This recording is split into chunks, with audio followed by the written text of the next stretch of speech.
waxaa maanta magaalada Kismaayo xarunta gobolka Jubbada Hoose soo gaaray wafdi ballaaran oo horkacayo wasiirka dhalinyarada iyo sportska ee dawladda Soomaaliya. Wafdigan oo ay qayb ka ahaayeen wasiirro ka kala socda Galmudug, Koonfur Galbeed iyo Puntland.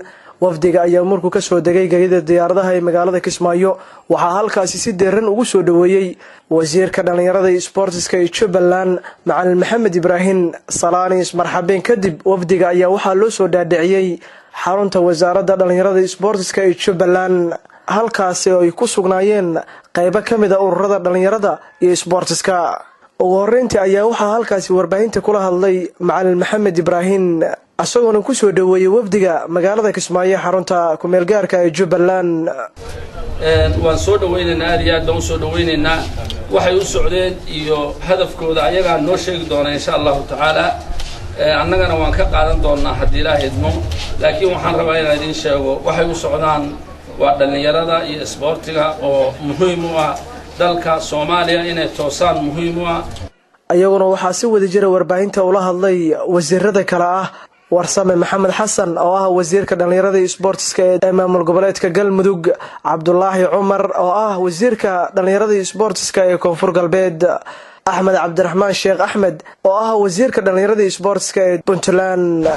waxaan ku faraxsanahay madaxda iyo maamulka Jubbaland ee lagu soo dhaweeyay halkan wajiyada iyo farxadda walaalnimo lagu soo dhaweeyay dadkeennii oo aad ugu faraxsanahay iyo dhalinyaradii aan mas'uuliyadda wadaagnay aan rajaynayno inay xoogooda annagu safarkeenan Kismaayo wuxuu bilow u yahay ama guddig u yahay qowl ballaaran oo ay wasaaradaha dhalinyarada iyo sportiga heer dawlad goboleed iyo heer federaalba ay wada qaban doonaan sanadka cusub ee fooday nagu soo haya ee maalmaha ka dhiman.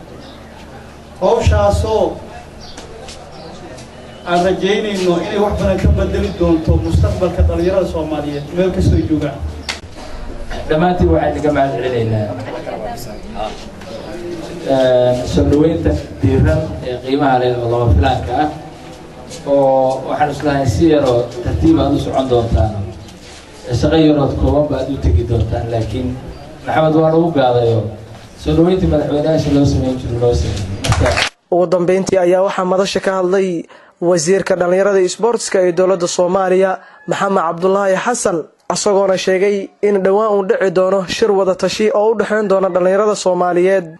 kulankan wuxuu tilmaamayaa qaabka aan u socono habdhaqanka systemka federaalka ee jamhuuriyaddu qaadatay oo ah in la ururiyo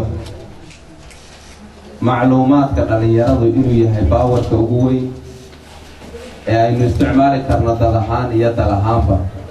taasi waxaan rabnaa inay mar walba midho dhalkeedu waqti dhow yimaado.